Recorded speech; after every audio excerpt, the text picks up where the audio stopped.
My principal thought he could delete my future with a single click, but he had no idea that I had turned the school's own broadcast system into a weapon that would expose their entire organized scheme. When he tried to bury me under a heavy accusation, he didn't realize he was actually handing me the key to dismantle a network far more dangerous than he could ever comprehend. The air in Principal Miller's office was thick with the scent of stale coffee and unearned authority. I sat there, my hands resting on my knees, watching the man lean back in his leather chair. He had been staring at my laptop screen for 10 minutes, his expression souring with every passing second. I was 19, a senior in a district where people like me were expected to stick to the sports fields or keep our heads down in the back of the classroom. But I didn't care for sports. I cared for frequencies, scales, and the complex architecture of sound. "Mr. Davis," Miller finally said, his voice dripping with condescension. He didn't look at me. He looked at the screen, where my digital audio workstation was open, displaying the intricate, layered soundscape I'd spent months crafting. "I requested to see your extracurricular logs because you've been absent from your mandatory tutoring sessions. Instead, I find this folder." He tapped the screen with a manicured fingernail. "It's a mockery of academic time. You're spending your study periods creating this cacophony? This music?" I felt the heat rise in my chest, but I kept my breathing steady. "It's not a joke, sir. It's an original composition. I'm submitting it for the Conservatory Scholarship Program." Miller laughed, a dry, grating sound. He adjusted his tie, leaning forward until his face was inches from mine. His eyes, cold and calculating, scanned me as if I were a stain on his perfectly polished office rug. "A scholarship? Let's be realistic. There are standards, Davis. Standards that don't include rhythmic noise and bedroom productions. You're playing at being a musician, but in this school, we prioritize futures that exist in the real world. This is a joke, a distraction. Honestly, it's insulting to the staff that you think this constitutes a future." He clicked his mouse, hovering over the delete icon. My heart hammered against my ribs. That file represented hundreds of hours of work. My entire portfolio, the raw essence of everything I'd learned about music theory and composition. "Sir, don't," I said, my voice sharper than I intended. Miller looked at me, a cruel smile playing on his lips. "Why? Are you going to tell me this is art? It's just noise, the kind of output I'd expect from someone who clearly doesn't value the structure of our institution. I'm going to do you a favor and clear your hard drive. Maybe then you'll focus on the remediation program I've set for you. It's time you learned your place." I stood up, my pulse ringing in my ears. The room felt like it was closing in, the walls painted in those dull administrative colors that scream suppression. He wasn't just deleting a file. He was trying to erase the only thing that made me feel alive. He saw me as a statistic, a problem to be corrected, and he was using his position to dismantle my passion because he couldn't comprehend that I might be smarter or more talented than his narrow worldview allowed. "You don't understand what you're looking at," I said, my voice dropping to a low, dangerous calm. "You think you're protecting school standards, but you're just revealing how small your vision is. My music isn't a joke, Principal Miller. It's the only thing in this building that isn't a lie."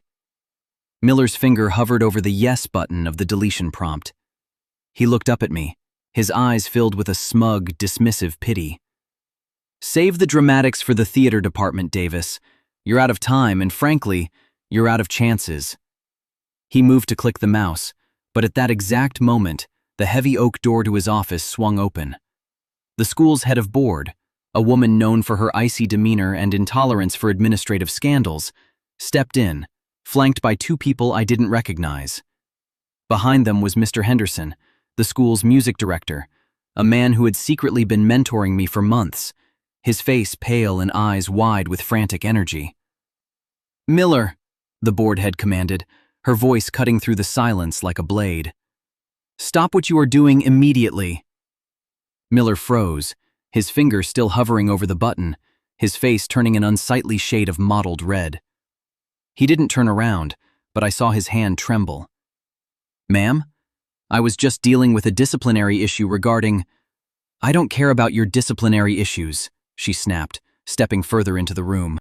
She looked at me, then at the screen, her eyes narrowing as she studied the waveforms. "Mr. Henderson just showed us the footage from the studio. He told us exactly what you've been doing to the students in the music department. Specifically, the ones you deemed unworthy of the school's resources." I looked at Mr. Henderson. He gave me a tiny, almost imperceptible nod. He had seen it all. The way Miller had been sabotaging my equipment, the way he'd been blocking my scholarship applications, and the way he'd been framing me for things I never did. Miller finally pulled his hand away from the computer, slowly turning his chair around. "This is an internal matter. This student has been violating school policy by—" "The policy is irrelevant." The board head cut him off, her voice cold. "What is relevant is the fact that the regional conservatory has been trying to reach us for 3 days. They heard a demo of the work on that screen, and they aren't asking for a disciplinary report. They're asking for an audition." The silence in the office was absolute. Miller stared at me, his jaw slack, the color draining from his face as the realization hit him like a physical blow. I didn't say a word. I just watched him, the power dynamic shifting in real time. I looked back at the screen, my masterpiece sitting there, protected by the very people Miller thought he could keep it from. But he wasn't done yet. I saw his eyes dart to his desk drawer, the one where he kept his personal files, and, according to the rumors, much worse. His expression shifted from fear to a desperate, manic calculation. He wasn't going to go down quietly, and the look he gave me told me exactly what was coming next. He was reaching for his phone, and I knew who he was calling. Miller didn't just reach for his phone, he reached for a lifeline, though the person on the other end was anything but a savior. I watched his thumb hover over a contact labeled legal, private. He wasn't calling a lawyer. He was reaching out to the school board's disgruntled ex-consultant, a man known for burying reputations under the weight of an accusation by trying to frame someone with a fabricated attempt to break the law. My stomach dropped. I realized then that Miller wasn't just a petty, prejudiced administrator. He was a desperate man entrenched in a network of influence. "You think this is a victory, Davis?" Miller whispered, his voice barely audible over the hum of the air conditioner. "You think some conservatory phone call changes the reality of your situation? You're a 19-year-old kid from the South Side with a chip on your shoulder. I'm the one who controls the narrative here." He turned his back to the board members, acting as if he were simply checking an email, but I saw his hand slide into his bottom desk drawer. He pulled out a small metallic flash drive, not the one containing school records, but something far more dangerous. He slammed it into the side of the computer, overriding my session. "If you want to play artist," he spat, his voice regaining its venomous bite, "let's see how you handle an investigation into the content you've been distributing on the school's private network." The board head took a step forward, her brow furrowed. "Miller, what are you doing? Remove that drive."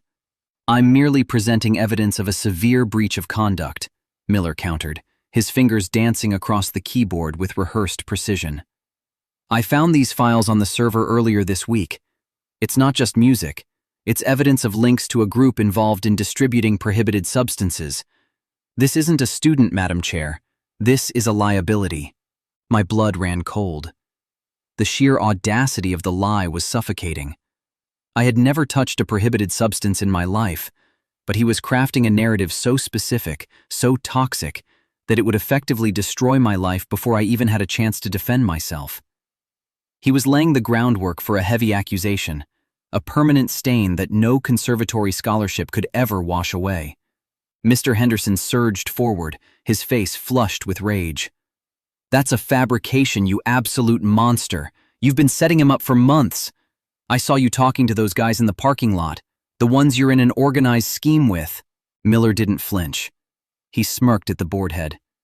"He's panicked because he's complicit. I suggest you call the Service of Internal Safety. We need to secure the perimeter. I won't have my school turned into a clearinghouse for criminal activity."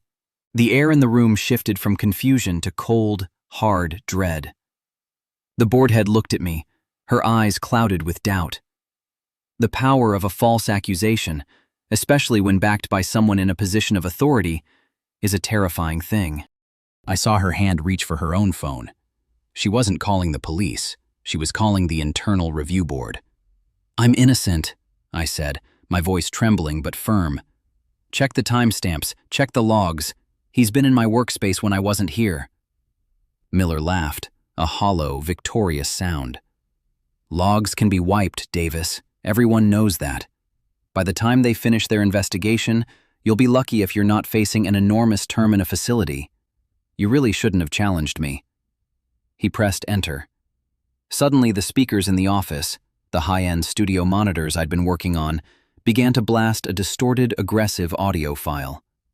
It wasn't my music. It was a loop of voices, edited and spliced to sound like me discussing the sale of forbidden substances. It was a high-tech frame job designed to sound authentic to the untrained ear of the school board. The board head recoiled, her hand covering her mouth. "Davis, is this true?" "No!" I shouted, stepping toward the desk. "He's using AI-generated audio. He's trying to destroy me." Before I could reach the keyboard to stop the recording, the door burst open again. Two men in dark suits, agents of the school's internal security, strode into the room. They weren't looking at me. They were looking at the computer screen where Miller had displayed a list of falsified text logs. "We've been monitoring the network traffic," one of the agents said, his voice flat. "Mr. Miller contacted us regarding a serious security threat involving the distribution of illegal goods within the student body. We have reason to believe the student in question is part of a larger, organized scheme." Miller looked at me, his eyes gleaming with triumph. "Take him in," he commanded. As the men moved toward me, I looked at the screen one last time. I saw a small window pop up in the corner of my workstation, a notification I hadn't triggered. It was a remote access alert. Someone else was in the system, and they weren't on Miller's side.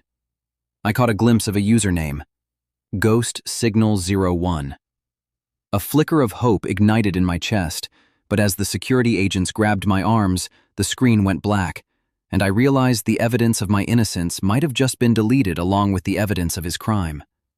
They dragged me toward the exit, the weight of the accusation pressing down on my shoulders like lead, and just as we reached the hallway, I heard the faint, rhythmic pulse of my own music beginning to play over the school's PA system. But it was distorted, corrupted, and screaming for help.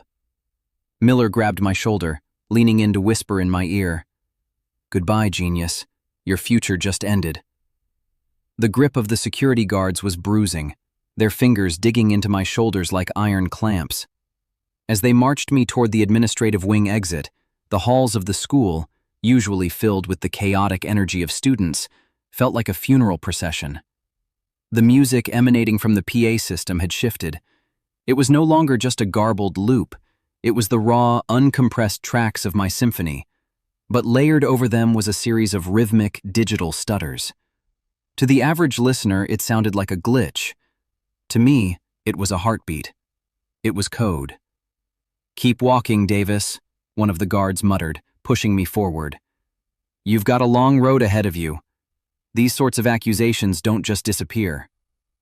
Miller was right behind us, his stride arrogant, his hands tucked deep into the pockets of his expensive slacks. He was already composing his statement to the district, no doubt detailing how he had uncovered the danger to the student body. He was basking in the glow of a narrative he had built out of malice and shadow. But then, the intercom system cut out with a sharp electronic pop. For a second, there was total silence, and then the music returned. But it was different. It wasn't my track anymore. It was a recording of a phone call. "I need you to ensure the packages with the prohibited substances are moved before the audit," a voice echoed through the school. It was Miller's voice. The entire school seemed to stop. Students poked their heads out of classrooms, eyes wide, looking toward the speakers hanging from the ceiling. Miller froze in his tracks, his face turning an ashen, ghostly white. He spun around, staring at the walls as if he could silence the technology itself. "And if the kid suspects anything?" a second voice asked. A voice I recognized as the local contractor Miller had been seen with. "The kid is a ghost," Miller's recorded voice replied, cold and detached. "Plant the evidence on his laptop. He's already a target because of his background." Nobody will question the accusation of him being involved in an organized scheme. By the time the internal safety team is done, his reputation will be ashes. The security guards stopped, their grip on my arms loosening in genuine shock. They looked at each other, then back at Miller. Miller's composure had completely shattered. He was fumbling with his phone, his fingers trembling so violently he dropped it. It clattered on the tile floor, the screen cracking. That's a deep fake," Miller shrieked, his voice cracking with panic. "That's a sophisticated illegal manipulation. Don't listen to it. Someone has breached the school's primary server." The head of the board, who had been following us, stood perfectly still, her face an unreadable mask of cold fury. She looked at the speaker, then at Miller, who looked like a man watching his entire life catch fire. "Is that your voice, Principal?" she asked, her tone lethal. "No, it's a setup. Davis did this. He's a tech-savvy delinquent." Miller scrambled for his phone, but one of the security guards stepped on it, pinning it to the floor with the toe of his heavy boot.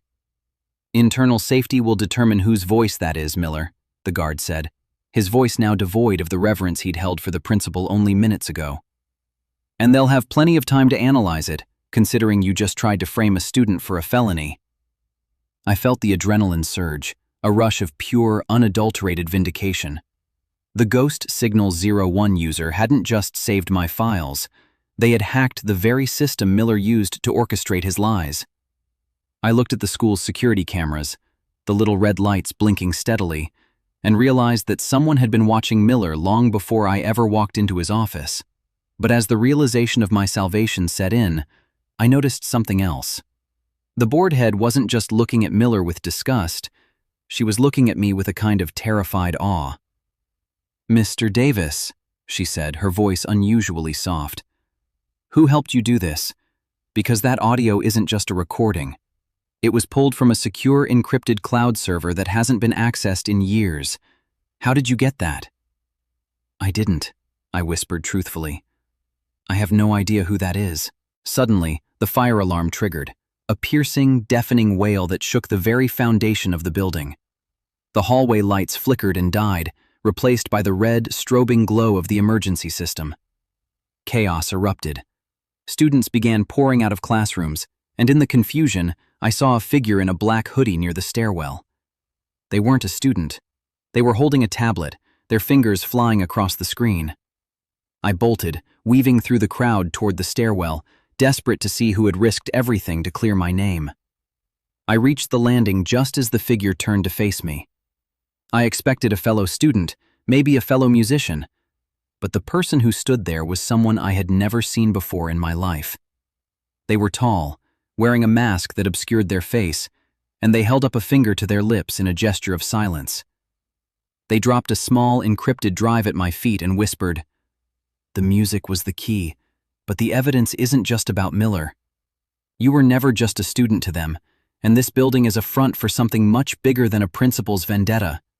Before I could ask them what they meant, a heavy, armored door at the end of the hall, a door that I had been told for years was a utility closet for high-voltage equipment, swung open. From the darkness within, I heard the distinctive, heavy, metallic click of illegal weaponry being readied. The stranger looked at the door, then back at me, their eyes wide with urgency. "You need to run," they commanded. "They aren't just here for the principal anymore. They're here to wipe the slate clean, and that includes everyone who heard what was on those speakers." The command to run didn't need to be repeated. I scooped up the drive, the cold metal biting into my palm, and didn't look back. The stranger vanished into the stairwell, moving with a ghost-like precision that made my own movements feel heavy and clumsy. Behind me, the muffled thud of a heavy boot hitting the floor echoed through the corridor. I sprinted toward the art wing, knowing the layout of the old building like the back of my hand. I could hear voices shouting, not the panicked cries of students, but the clipped, professional commands of men who weren't here for a standard disciplinary matter. The red, strobing lights turned the school into a surreal, nightmarish landscape. Shadows stretched and danced against the lockers, and for a moment, I felt like a prey animal in a maze. I ducked into the dark room, locking the door behind me and pressing my back against the cold, damp wall. My heart was thudding so loudly I feared it would betray my location. I pulled out my phone, intending to call for help, but there was no signal. The entire floor had been swept by a jamming device. The recording that had played over the PA was still echoing in my mind. Miller had called me a ghost, but he had also mentioned an organized scheme. As I sat in the darkness, the reality of the situation began to crystallize. Miller wasn't just a bigot protecting his ego. He was a gatekeeper for a massive, illicit operation utilizing the school's infrastructure to store and move prohibited substances. The conservatory audition, my scholarship, my music, they weren't just hurdles. They were obstacles that threatened to expose their shadow economy. I looked at the drive in my hand. It was a standard hardware-encrypted stick, but it felt like a bomb. If I could get this to someone outside, anyone outside, the entire administrative hierarchy would collapse. I heard a key turning in the lock of the darkroom door. It wasn't the sound of a janitor's key. It was the sound of an override device. I scrambled toward the ventilation grate, the only way out. As the door creaked open, the beam of a high-powered tactical flashlight swept the room, turning the floating dust particles into glowing, suspended stars. I didn't breathe. I squeezed into the tight, metal-lined space of the vent, dragging my body forward, the sharp edges of the steel slicing through my sleeves. "I know he's in here," a voice rumbled. The voice of one of the men in suits I'd seen earlier. "Search the vents. If he's got the drive, we can't let him leave the perimeter." I crawled, the metal clanging softly beneath me. My mind raced. If they were willing to go this far, to turn a school into an active combat zone, they weren't just protecting a principal. They were protecting a node in a much larger network. I reached a junction and peered down through the slats. I was directly above the school's underground storage room. The sight below made my blood run cold. It wasn't full of textbooks or cleaning supplies. It was stacked high with crates bearing labels I didn't recognize, and standing among them were 3 men, including Miller. He looked frantic, his tie ripped away, his face slick with sweat. "You fool!" one of the men in suits hissed at Miller. "You were supposed to handle the kid quietly. Now the entire network is compromised because you let a student with a laptop outplay you." "I didn't think he had support," Miller cried. "He was just a kid. I didn't know he had someone monitoring the server." "Well, he does now," the other man replied, pulling a heavy object from his jacket. Not a file, but something far more lethal. "And since you've drawn this much attention, you're a liability, Miller." My breath hitched. Miller looked up, his eyes widening as he realized his associates had no intention of letting him face the music. He started to back away, but the men moved with terrifying practiced efficiency. They weren't just criminals, they were professionals. I saw one of them reach into a bag and pull out a packet of the forbidden substances. They were going to frame Miller, too, leaving him to take the fall for the entire operation once they vanished into the night. I had to move. I had to record this, or it would be my word against theirs.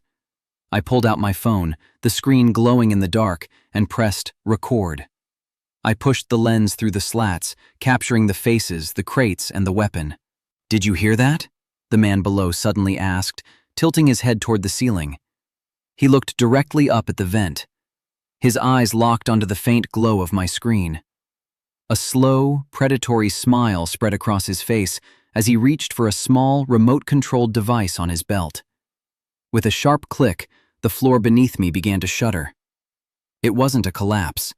It was an activation. The entire ventilation system began to fill with a thick, acrid gas. I clawed at the vent, my lungs burning as the chemical vapor started to seep into the space. I reached the end of the shaft, kicking the cover off and dropping into what I hoped was the library. I hit the floor hard, rolling to my feet, but as I looked up, I saw that the room wasn't empty. Standing at the far end of the library, holding a heavy, old-fashioned bolt-action rifle, was the stranger in the hoodie. They weren't aiming at me. They were aiming at the 2 men who had just burst through the library doors behind me. "Down!" the stranger yelled. A deafening crack echoed through the library, blowing out the windows and sending glass showering over the tables. I dove behind a mahogany desk, the drive clutched to my chest, as the men behind me returned fire with their own weapon. The school was no longer a place of learning. It was a battlefield, and I was the prize. The stranger lunged toward me, grabbing my collar and pulling me toward the emergency exit. But just as we reached the heavy steel doors, the fire alarm stopped. Silence descended, heavier and more dangerous than the noise had ever been. From the shadows of the library's archives, a third figure emerged, someone I recognized from the school board, the very person who had ordered the internal safety check. She wasn't holding a weapon, but she held a remote that made the doors slam shut and lock magnetically. "I'm afraid," she whispered, her voice echoing in the vast, tomb-like room, "that none of you are leaving this building tonight." The silence that followed the locking of the doors was heavy, a suffocating vacuum that seemed to draw the oxygen right out of the room. The board member, Ms. Sterling, stood perfectly still, her presence radiating a cold, calculated authority that made Miller's earlier panic seem like child's play. Beside me, the masked stranger didn't lower their weapon. Their body was coiled like a spring, ready for a final, desperate move. "You're making a mistake, Sterling," the stranger said, their voice calm despite the adrenaline coursing through us. "The drive is already broadcasting. The data isn't just local anymore. It's been pushed to the regional precinct's secure server." Sterling didn't blink. She reached into her blazer and pulled out a small handheld signal jammer, clicking it once. The ambient hum of the school's electronics died completely, plunging us into a total, artificial darkness. "You're an optimist," she said, her voice smooth and chilling.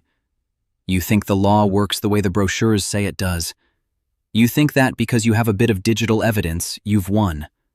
But this school, this district, it's just a branch of a much larger, organized scheme, one that your little symphony couldn't possibly comprehend." She gestured to the men who had pursued me, the ones who had been ready to silence Miller. They stepped out of the shadows, their weapons leveled, but they weren't aiming at me anymore. They were aiming at Sterling. The room went cold. It wasn't a kidnapping, it was a coup. "The board didn't authorize this, Sterling," one of the men said, his voice hard.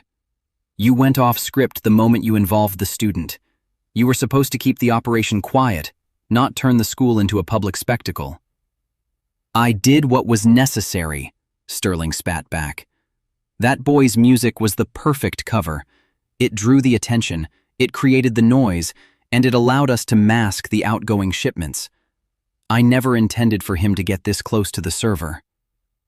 I sat on the floor, the encrypted drive still gripped in my hand, watching the web of corruption unravel in front of me. They weren't just colleagues, they were competitors, vultures fighting over the scraps of a dying empire. Miller, still trembling near the crates, realized he was truly alone. He had been used as the scapegoat, and now he was being discarded. I looked at the stranger, who gave me a subtle nod. They knew exactly what to do. In the chaos of the shifting allegiances, the stranger threw a small, blinding flash grenade toward the center of the room. The library exploded in a blinding white light. I didn't wait. I bolted for the emergency exit. The magnetic lock, disrupted by the stranger's intervention, clicked open. I threw my shoulder against the heavy steel, and it flew wide, spilling me out into the cool, night air of the school parking lot. Behind me, the library erupted into the sound of shouting and gunfire, not the chaotic spraying of criminals, but the disciplined, methodical sound of law enforcement that had finally arrived on the scene. Blue and red lights flooded the courtyard, blinding and beautiful. I saw a line of officers from the Internal Safety Department, followed by federal agents swarming the building. The stranger didn't follow me out. When I turned back to look, the door was already slamming shut, and all I saw was a glimpse of a black hoodie disappearing into the darkness of the school's ventilation shafts.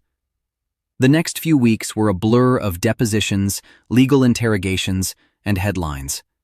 The story of the genius student who brought down an organized scheme via a hacked PA system became a national sensation, but I didn't care about the fame. Miller was facing an enormous term in a facility, and Sterling, along with the entire network she had fronted, was dismantled by the federal investigation that followed. My music, the composition they had tried to erase, became the soundtrack to the school's redemption. I eventually made it to the conservatory.